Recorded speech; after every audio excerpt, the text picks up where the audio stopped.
ನಮಸ್ಕಾರ. ಕನ್ನಡ ಒನ್ ನ್ಯೂಸ್ಗೆ ಸ್ವಾಗತ. ನಾನು ನಿಮ್ಮ ಭಾಗ್ಯನಾರಾಯಣ ಬೊಗ್ಗವರಪು. ತಮಿಳುನಾಡಿನ ಮದುರೈನಲ್ಲಿರುವಂತಹ LIC ಕಚೇರಿಗೆ ಡಿಸೆಂಬರ್ 17ನೇ ತಾರೀಕು ಬೆಂಕಿ ಬಿದ್ದಿತ್ತು. ಬೆಂಕಿ ಬಿದ್ದು ಸಾಕಷ್ಟು ದಾಖಲೆಗಳು ಸುಟ್ಟು ಹೋಗಿದ್ವು. ಅದಕ್ಕಿಂತ ದುರಂತ ಏನು ಅಂದ್ರೆ ಅದರಲ್ಲಿ ಮಹಿಳಾ ಸಿಬ್ಬಂದಿಯು ಸಹ ಸುಟ್ಟು ಕರಕಲಾಗಿದ್ರು. ಅದು ಆಕಸ್ಮಿಕ ಅಗ್ನಿ ದುರಂತ ಅಂತ ಆರಂಭದಲ್ಲಿ ಎಲ್ಲರೂ ಸಹ ಭಾವಿಸಿದ್ರು. ಆದರೆ ಅದರ ತನಿಖೆ ಮುಂದುವರಿತಾ ಸಾಕಷ್ಟು ಅನುಮಾನಗಳು ಬಂದು ತೀವ್ರ ತನಿಖೆ ಕೈಗೊಂಡಾಗ ಅದು ಒಂದು ಅಕ್ರಮವನ್ನ ಬಚ್ಚಿಡೋದಕ್ಕೆ, ಆ ಮಹಿಳೆ ಆ ಅಕ್ರಮಗಳನ್ನ ಹೊರಗಡೆ ತರ್ತಾಳೆ ಅನ್ನೋ ಕಾರಣಕ್ಕಾಗಿ ಅದೇ ಕಚೇರಿಯಲ್ಲಿದ್ದಂತಹ ಇನ್ನೊಂದು ಅಧಿಕಾರಿ ಉದ್ದೇಶ ಪೂರ್ವಕವಾಗಿ ಬೆಂಕಿ ಹಚ್ಚಿ ದಾಖಲೆಗಳನ್ನು ನಾಶ ಮಾಡಿ ಆ ಮಹಿಳೆಯ ಸಾವಿಗೂ ಕಾರಣ ಆಗಿದ್ದು ಕೊಲೆ ಮಾಡಿರೋದು ಅಂತ ಹೊರಗಡೆ ಬಂದಿದೆ ಈಗ. ಹಾಗಾದ್ರೆ ಏನಿದು ಪ್ರಕರಣ? ಏನು ಮುಚ್ಚಿಡೋದಕ್ಕೆ ಅಂತಹ ಕೃತ್ಯವನ್ನು ನಡೆಸಿದ್ರು? ಯಾರು ನಡೆಸಿದ್ರು? ಅದರ ವಿವರಗಳನ್ನ ಕೊಡೋದಕ್ಕೆ ಪ್ರಯತ್ನ ಮಾಡ್ತೀನಿ. ಡಿಸೆಂಬರ್ 17, 2025 ಮದುರೈನಲ್ಲಿರುವಂತಹ LIC ಬಿಲ್ಡಿಂಗ್ ಏನಿದೆ ಅದರಲ್ಲಿ ಬೆಂಕಿ ಬೀಳುತ್ತೆ. ಸಾಕಷ್ಟು ದೊಡ್ಡ ಮಟ್ಟದ ಬೆಂಕಿ ಬೀಳುತ್ತೆ.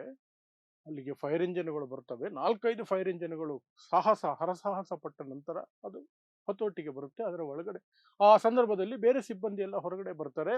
ಒಬ್ಬ ಸಿಬ್ಬಂದಿ ಗಾಯಗಳೊಂದಿಗೆ ಹೊರಗಡೆ ಬರ್ತಾನೆ. ಒಂದು ಮಹಿಳೆ ಮಾತ್ರ ಸಿಗಾಕೊಂಡಿದ್ದಾಳೆ ಅಂತ ಬೇರೆ ಸಿಬ್ಬಂದಿಗಳೆಲ್ಲ ಹೇಳ್ತಾರೆ. ಅಗ್ನಿಶಾಮಕ ದಳದವರು ಬಹಳ ಪ್ರಯತ್ನ ಮಾಡ್ತಾರೆ ಒಳಗಡೆ ಹೋಗೋದಕ್ಕೆ. ಬಟ್ ದೊಡ್ಡ ಬೆಂಕಿ ಆಗಿದ್ದರಿಂದ ಒಳಗಡೆ ಹೋಗೋಕ್ಕಾಗೋದಿಲ್ಲ. ಅದು ನಂದಿಸಿ ಒಳಗಡೆ ಹೋಗೋಷ್ಟೊತ್ತಿಗೆ ನೋಡ್ತಾರೆ ತನ್ನ ಕ್ಯಾಬಿನ್ ನಲ್ಲಿಯೇ ಸುಟ್ಟು ಹೋಗಿರ್ತಾಳೆ ಆ ಮಹಿಳೆ. ಆ ಮಹಿಳೆಯ ಹೆಸರು ಕಲ್ಯಾಣಿ ನಂದಿ ಅಂತ. ಸುಮಾರು 54 ವರ್ಷ ಆಕೆಯ ವಯಸ್ಸು. ಆಕೆ ಸುಟ್ಟು ಇದಾಗಿರ್ತಾಳೆ.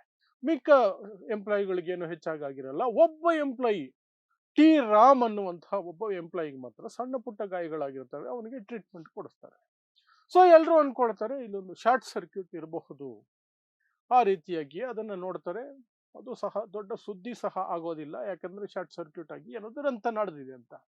ಆದ್ರೆ ಅಲ್ಲಿಗೆ ಹೋದಂತ ಪೊಲೀಸರು ಸ್ಥಳ ಮಹಜರು ಮಾಡಕ್ ಹೋದಂತ ಪೊಲೀಸರಿಗೆ ಒಂದು ವಿಚಾರದಲ್ಲಿ ಅನುಮಾನ ಕಾಡುತ್ತೆ. ಏನು ಅಂದ್ರೆ ಆ ಮಹಿಳೆ ಸುಟ್ಟು ಹೋಗಿದ್ಲಲ್ಲ, ಆ ಮಹಿಳೆಯ ಕ್ಯಾಬಿನ್ ಹೊರಗಡೆಯಿಂದ ಲಾಕ್ ಆಗಿತ್ತು.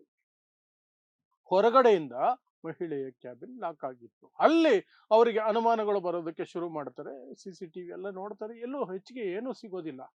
ಆದ್ರೆ ಹೇಗೆ ಅದನ್ನು ನಿಭಾಯಿಸುವುದನೋ ಗೊತ್ತಿಲ್ಲ. ಯಾರೋ ಪೆಟ್ರೋಲ್ ಸುರಿದು ಬೇಕು ಅಂತಲೇ ಬೆಂಕಿ ಹಚ್ಚಿರೋದಕ್ಕೂ ಸಹ ಕುರುಹುಗಳು ಸಿಗ್ತಾ ಹೋಗ್ತವೆ. ಬೆಂಕಿ ಆ ಏನು ದಾಖಲೆಗಳು ಸುಟ್ಟು ಹೋಗಿರುವಂತಹ ದಾಖಲೆಗಳು, ಪೆಟ್ರೋಲ್ ಬೆಂಕಿಗೆ ಸುಟ್ಟಂತಹ ವಾಸನೆ, ಅದಕ್ಕೆ ಕುರುಹು ಸಿಗ್ತಾ ಹೋಗುತ್ತೆ.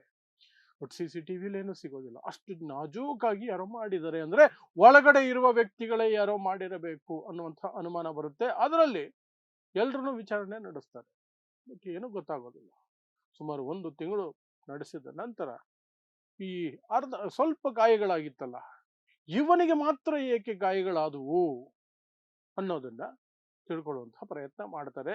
ಆಗ ಅವನನ್ನ ವಿಚಾರಣೆ ನಡೆಸಿದಾಗ ಒಂದೊಂದೇ ಹೊರಗಡೆ ಬರ್ತಾ ಹೋಗುತ್ತೆ.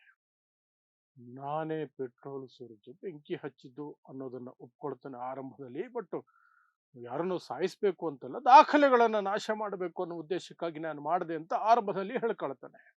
ಆ ನಂತರ ಈ ಮಹಿಳೆ ಕಲ್ಯಾಣಿ ನಂದಿ ಅನ್ನುವಂತಹ ಮಹಿಳೆಯ ಮಗ ಒಂದು ವಿಚಾರನ ಪೊಲೀಸರ ಗಮನಕ್ಕೆ ತರ್ತಾನೆ.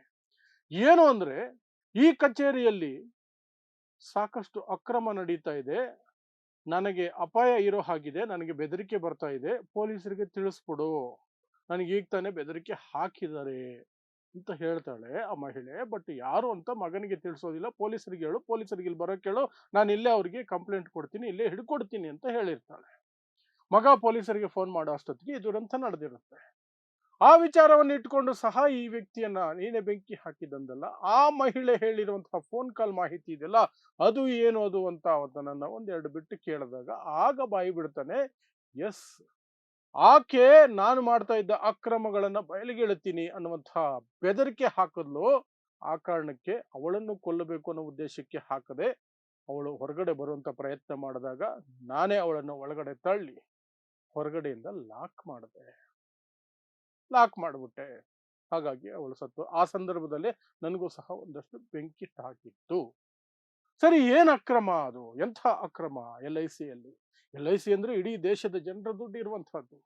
ಸಾಕಷ್ಟು ಜನ ತಾವು ಸತ್ತ ಮೇಲೆ ತಮ್ಮ ಕುಟುಂಬಕ್ಕೆ ಅನುಕೂಲ ಆಗಲಿ ಅಂತ ಇನ್ಸೂರೆನ್ಸ್ಗಳು ಮಾಡಿಸಿರ್ತಾರೆ, ಅಥವಾ ಮೆಡಿಕಲ್ ಎಮರ್ಜೆನ್ಸಿಗೆ ಅಂತ ಮಾಡಿಸಿರ್ತಾರೆ, ಇನ್ನೇನೋ ಎಮರ್ಜೆನ್ಸಿಗಳಿಗೆ, ರಿಟೈರ್ಮೆಂಟ್ ಪ್ಲಾನ್, ಏನೇನೋ ಇಟ್ಕೊಂಡು ಉದ್ದೇಶಗಳು ಇಟ್ಕೊಂಡು ದುಡ್ಡು ಹಾಕುವಂಥದ್ದು LICಗೆ.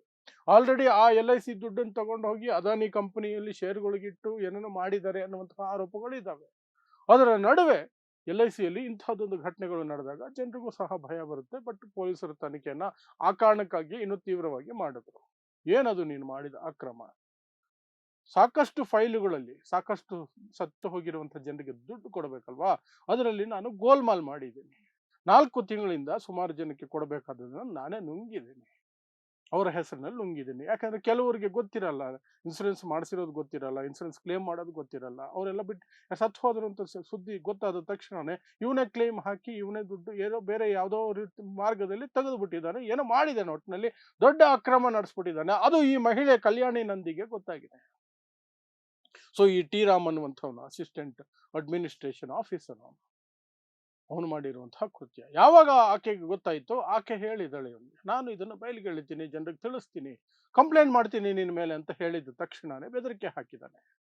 ಕಂಪ್ಲೇಂಟ್ ಕೊಟ್ಟರೆ ನಿನ್ನನ್ನು ಮುಗಿಸ್ಬಿಡ್ತೀನಿ ಅಂತ. ಆ ಸಂದರ್ಭದಲ್ಲಿ ಅವತ್ತೇ ಡಿಸೆಂಬರ್ 17ನೇ ತಾರೀಕು ಆಕೆ ಇಮ್ಮಿಡಿಯೇಟ್ ಆಗಿ ಮಗನಿಗೆ ಫೋನ್ ಮಾಡಿದ್ದಾಳೆ, ಇವತ್ತು ಪೊಲೀಸರನ್ನು ಕರೆದು ಇಲ್ಲೇ ಹೇಳ್ಬಿಡ್ಬೇಕು ಅಂತ.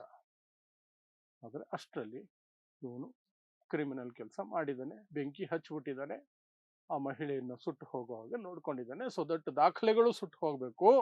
ಆ ವಿಚಾರ ಗೊತ್ತಿದ್ದಂತಹ ಮಹಿಳೆಯು ಇಲ್ಲ ಅನ್ನಿಸ್ಬಿಟ್ರೆ ತಾನು ಆರಾಮಾಗಿರಬಹುದು ಅನ್ನುವಂತಹ ಸ್ಕೆಚ್ ಹಾಕೊಂಡು ಮಾಡಿದ್ದಾನೆ. ಅವನಿಗೆ ಗಾಯಗಳಾಗಿದ್ದು ಇನ್ನೂ ಪ್ಲಸ್ ಆಗೇ ಉಪಯೋಗಿಸ್ಕೊಂಡಿದ್ದಾನೆ. ನಾನು ಎದ್ದು ಬಿದ್ದು ನಾನೇ ತಪ್ಪಿಸ್ಕೊಂಡು ಬಂದೆ, ಇಲ್ಲಾಂದ್ರೆ ನಾನು ಸತ್ತು ಹೋಗ್ತಿದ್ದೆ ಅನ್ನುವಂತಹ ನಾಟಕ ಮಾಡೋದಕ್ಕೆ ಅವನಿಗೆ ಅನುಕೂಲ ಆಯಿತು. ಇದೆಲ್ಲದರ ನಡುವೆ ಆ ಒಂದು ಫೋನ್ ಕಾಲು, ಹೊರಗಡೆಯಿಂದ ಲಾಕ್ ಮಾಡಿದ್ದು ಯಾರು ಅನ್ನುವಂತಹ ಪ್ರಶ್ನೆಗಳು ಅವನನ್ನು ಸಿಲುಕಿಸ್ತು. ಈಗ ಅವನು ಪೊಲೀಸರ ಅತಿಥಿಯಾಗಿದ್ದಾನೆ.